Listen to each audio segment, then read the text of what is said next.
Hai teman-teman, hari ini bersama saya Etris Fatihasari. Kali ini kita akan membahas tentang ruang lingkup biologi. Nah, belajar ruang lingkup biologi itu kira-kira buat apa aja sih? Dan apa kira-kira manfaatnya bagi kehidupan?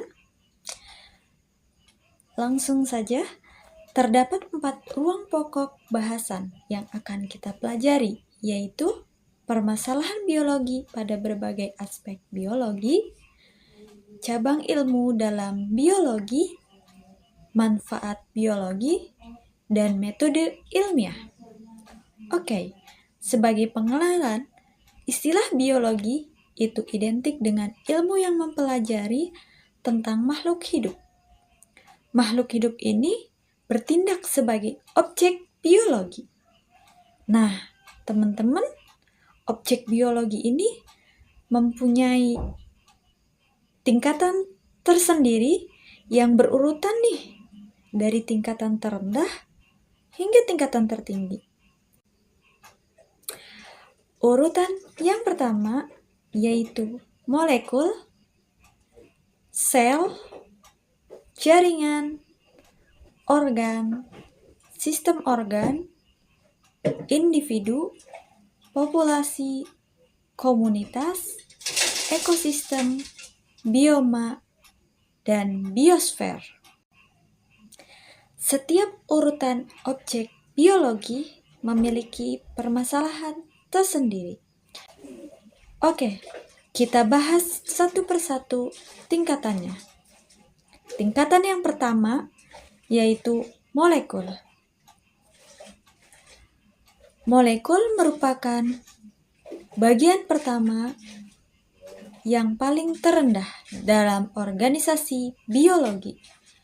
Contoh molekul di sini ada molekul air, yaitu H2O. Permasalahan yang terjadi pada tingkat molekul adalah kelainan pada molekul darah dan dapat menyebabkan penyakit anemia sel sabit. Lalu, di tingkat yang kedua, yaitu sel, yang merupakan satuan kehidupan terkecil yang tersusun atas inti sel, membran sel, sitoplasma, dan organel sel. Permasalahan biologi yang terjadi pada tingkat sel ini yaitu plasmolisis, yang menyebabkan sel tumbuhan menjadi layu. Kemudian di tingkat yang ketiga yaitu jaringan. Jaringan merupakan gabungan sel-sel yang sejenis yang memiliki fungsi dan tujuan yang sama. Nah, permasalahan biologi yang terdapat pada tingkat jaringan yaitu ada kanker darah atau leukemia. Jaringan tidak akan mampu melakukan fungsi kehidupan secara sendiri-sendiri. Maka dari itu, terdapat tingkatan keempat, yaitu organ, yang merupakan gabungan antara jaringan-jaringan yang memiliki fungsi dan tujuan yang sama. Contoh organ yang terdapat dalam manusia yaitu hati, usus, ginjal, dan masih banyak lagi. Permasalahan biologi yang terdapat dalam tingkatan organ ini adalah organ mata yaitu rabun senja. Berbagai organ di dalam tubuh organisme menjalankan fungsi tertentu. Pada tingkatan selanjutnya ada sistem organ. Merupakan gabungan dari beberapa organ yang saling berkoordinasi satu sama lain. Contohnya seperti sistem otot, sistem pencernaan, dan sistem pernafasan. Permasalahan dalam tingkat sistem organ adalah penyakit asma yang menyerang sistem pernafasan kita. Kita lanjut ya teman-teman. Selanjutnya ada tingkat individu, yang mana ini merupakan sistem organ di dalam tubuh organisme multiseluler yang membentuk suatu organisasi kehidupan. Nah, contohnya seperti manusia itu memiliki sistem yang sangat kompleks. Nah, contoh dari permasalahan biologi dari tingkatan ini, misalnya mengidap penyakit X yang menyebabkan turunnya sistem kekebalan tubuh.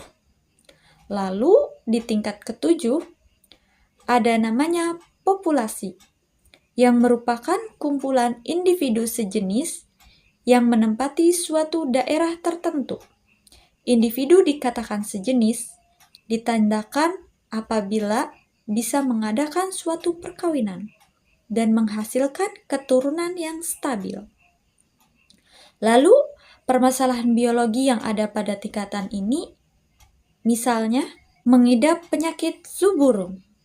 Di tingkatan ke-8 ada komunitas, merupakan sekumpulan populasi berbagai spesies yang tinggal dan saling berinteraksi satu sama lain. Perbedaan populasi dan komunitas dapat dilihat dari gambar berikut. Di sini disebut populasi apabila spesiesnya sama, sedangkan komunitas adalah berbagai spesies. Permasalahan biologi yang terdapat pada tingkatan ini yaitu kerusakan padi yang disebabkan oleh tikus.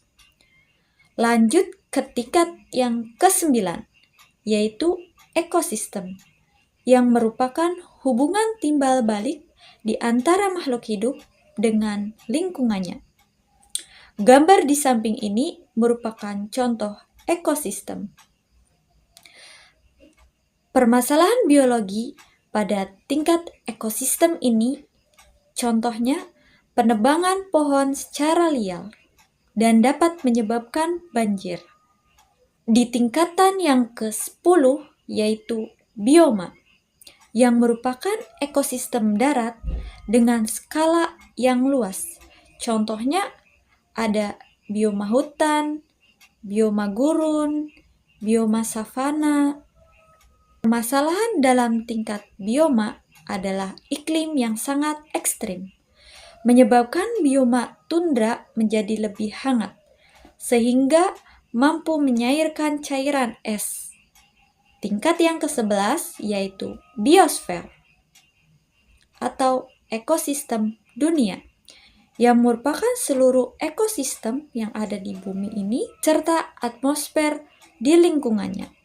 Masalahan tingkat biologi pada tingkatan ini contohnya kebocoran lapisan ozon. Ozon dapat menghalangi radiasi ultraviolet matahari agar tidak langsung terpapar makhluk hidup yang ada di bumi ini. Selanjutnya, kita melangkah ke cabang biologi. Cabang biologi itu muncul dan berkembang di berbagai eksperimen dan peralatan modern, yang artinya semakin canggih alat yang digunakan, semakin berkembang pula cabang biologi. Cabang ilmu biologi yang pertama yaitu anatomi, yang mempelajari struktur bagian tubuh makhluk hidup. Kemudian ada bakteriologi, kemudian ada botani, kemudian ada entomologi, kemudian ada mikologi, kemudian ada zoologi. Oke teman-teman, itu dia tadi pembahasan kita tentang ruang lingkup biologi. Semoga bermanfaat.